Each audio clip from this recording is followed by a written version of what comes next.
Three quick things that I want to convey to you that they have not changed in the last 38 years. I'm using the year 1984. That will be 38 years ago that when I came to know Christ on the 29th of July of 1984. I was 12 years of age, and I want to talk to you about three things that have not changed. My name is Vidal, and I want to thank you for joining the conversation. Thank you for joining the podcast. Thank you for subscribing to the channel, but especially thank you for sharing the broadcast today.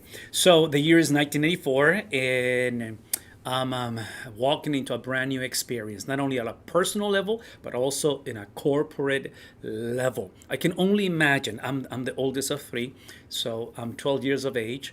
My middle sister is about 11, probably 10, 11, somewhere in there. And then my baby sister, my youngest sister, she's somewhere in the elementary school.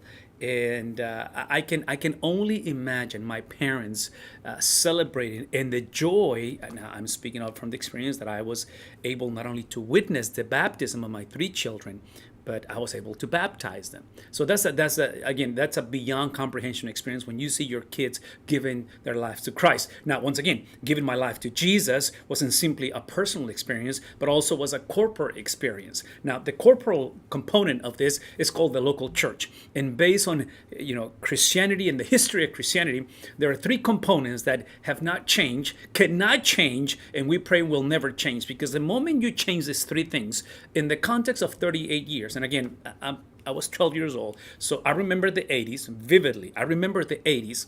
Definitely remember the 90s. And the early 2000s were crucial for me because of the stage in life where I was. I was making so many transitions between, becoming a father. Well, I was already a father by the late 90s. But all that I'm trying to tell you is that I have lived long enough to see a lot of changes in my life and then in my generation. And yet, the Bible introduces, church history will tell you, church fathers will tell you that there are three things that cannot change in the life of the church. Otherwise, the church will stop being the church. The first one is definitely the proclamation, the exaltation, the centrality, the exposition of the gospel. The gospel for us, the way the Bible portrays the gospel, is simply the person of Christ. Is the person of Christ combined or again expressed into the life of Christ. And I use the word the person of Christ typically to think about Easter, to think about the passion of Jesus, to think about his commitment and his willingness to take our place, at the cross, and then giving his life as a ransom for us, and then being buried because he died, and then on Sunday resurrected from among the dead. Now, that's what I describe as the person of Christ, that sacrificial experience, that, again, volunteer experience of giving his life for us. But as important as that weekend experience is also equally important the life of Jesus. So what happened prior to that Friday, moving backwards until the moment that he is born through a virgin, Mary, earlier, or 33 years earlier, that's equally important. So Jesus not only had to die for us, but he also had to live for us. That is the gospel. The gospel is exclusively the person and the life of Jesus. So that has not changed. That cannot change. Now, let me make a quick parenthesis. In the last 38 years, walking with Christ, the last 50 years, almost 50 years, I'll be 50 at the end of the year, of this year. In the last 50 years, I have seen the struggle that many of us believe and tragically think that the gospel is what happened to us, that the gospel is my experience, the gospel is my conversion, that the gospel is my ministry, the gospel is what happened to me, the gospel is, and again, you can just go in so many directions. We gotta stop. The gospel is not us. The gospel is not what we are doing, have done, wish to do. The gospel is exclusively the good news. The centrality of what I'm trying to tell you that cannot change, has not changed in 38 years, is exclusively the person and the life, the work, the person and the work, the person and the life of Jesus Christ. So that's the first thing. The second thing is the ability, because Jesus is a missionary. Jesus has this mindset of sovereignty and dominance and ultimate authority.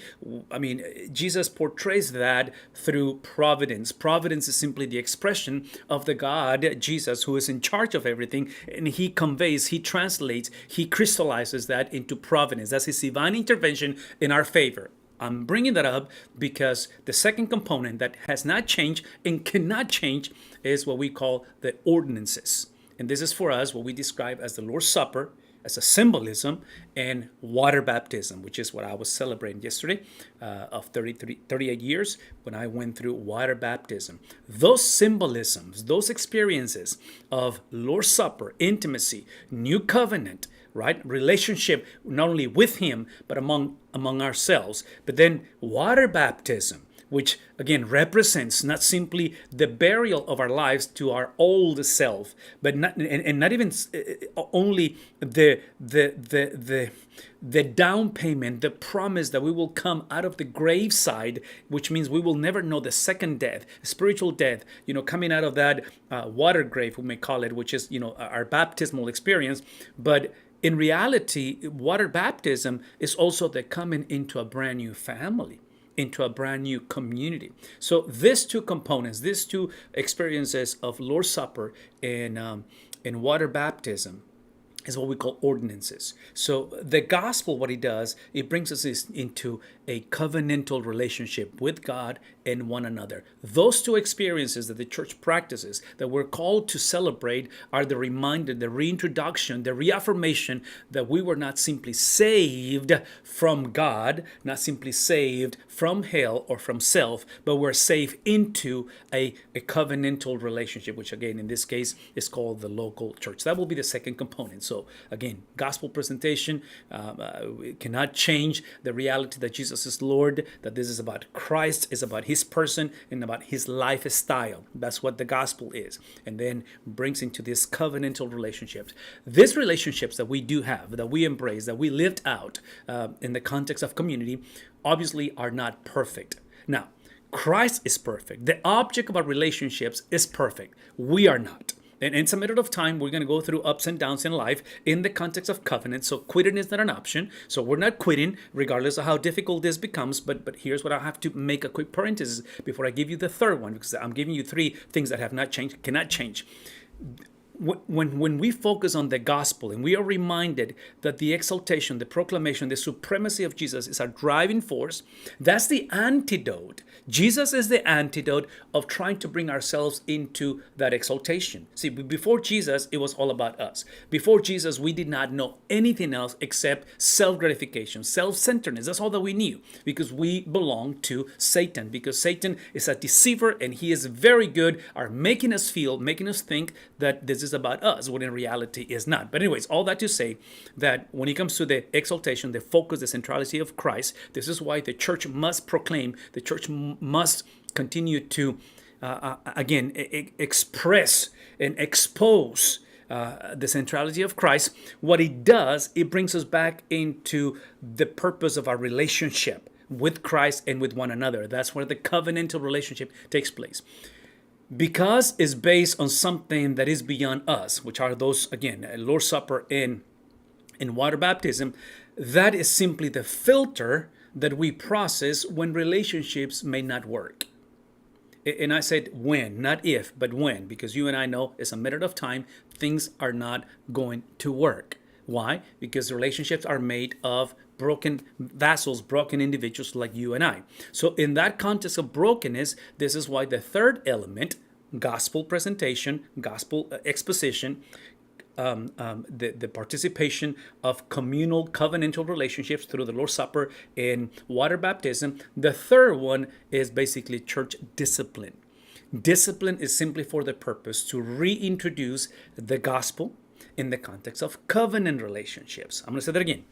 Discipline, church discipline is simply the methodology, the process, the way we reintroduce, and I'm saying reintroduce not because we need to be saved again, but it's reintroduced because we eventually start deviating from that gospel and from that covenantal relationship. It's a matter of time. We all go through that. And that's exactly why this becomes a journey in community. It's a journey that we walk with Christ in community for the purpose to be reintroduced to that. This is the process of sanctification. So church discipline, I'm going to say this once again. Church discipline, which by the way, church discipline is to be experienced in a habitual manner. In other words, what you don't want to do is wait until something tragic happens And then you want to exercise church discipline.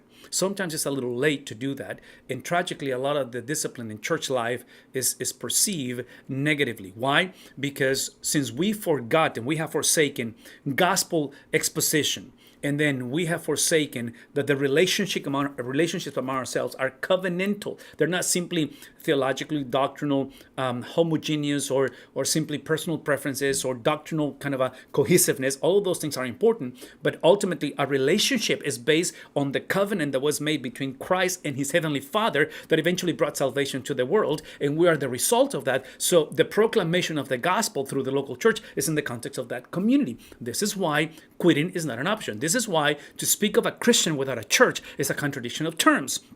To speak of a Christian without a church is somebody that will not experience church discipline. And I'm going to say this again.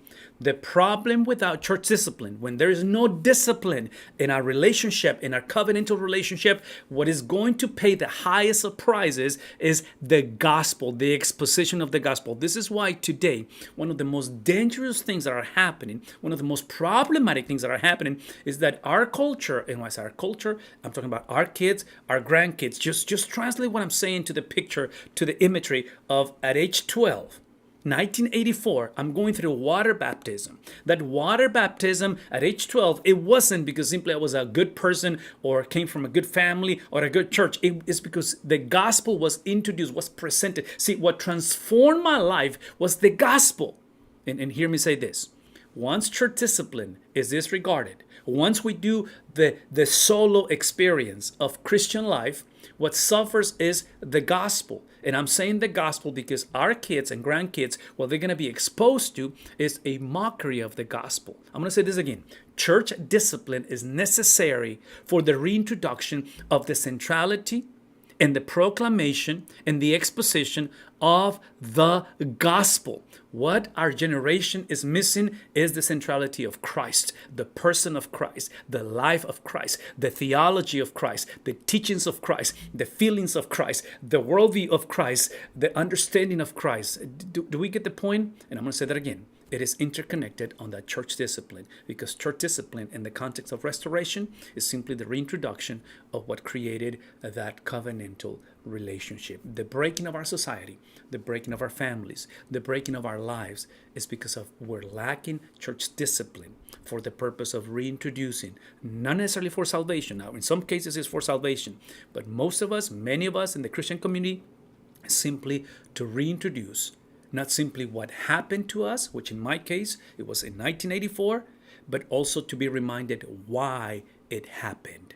And that's the reason of salvation, the purpose of salvation. Tragically, many of us, we do have a date, we do have the initial experience, but that's all that we got. Because we have forsaken the purpose, the reason. We have disregarded the covenantal relationship, and we have not participated in Lord's Supper or water baptism just as means to get into that covenantal relationship with one another. And obviously we have disregarded, and we even look at negatively the concept of church discipline, the concept of accountability, the concept of shaping each other, ourselves with one another for the purpose of gospel presentation, gospel introduction. So once again, in the last 38 years, those three components, they have not changed. They cannot change, because they will. If they change, the church stops being the church. I love the church. I hope and you do love the church. I do hope and you have a date, a specific time when you acknowledge, when you came into the realization that you needed to be saved from the wrath of God, from the judgment of God, that you need to be saved from self